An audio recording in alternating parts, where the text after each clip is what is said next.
Bu da bizim növbəti stol altıqlarımız hazırdır. Müştəri 3 ədəd sifariş etmişdi. Bunun üstü 1 metr hardasa 1 metr 10 sm olacaq deyə bu biraz böyük həcmdə oldu. Yəni o birisləri göndərdik. Göndərdik deyə çəkə bilmirəm. Yan-yana qoyardım, yəni fərqini hiss eləmək olardı bəzəyində. Bunun eni çox olduğuna görə biraz bu X aralı olur.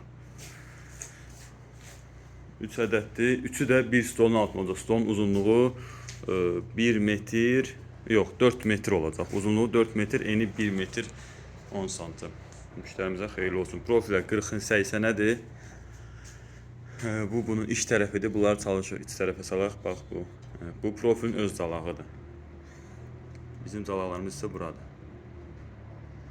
Burada hələ bəzi nöqsanlar olur, amma yəni olacağı qədər, yəni əlimizdən gəldiyi qədər edirik, amma bu əl işidirsə, dediyim kimi əl işində həmişə yəni hər bir usta digər ustanın nöqsanını tapa bilər. Müştərimizə də xeyirli olsun.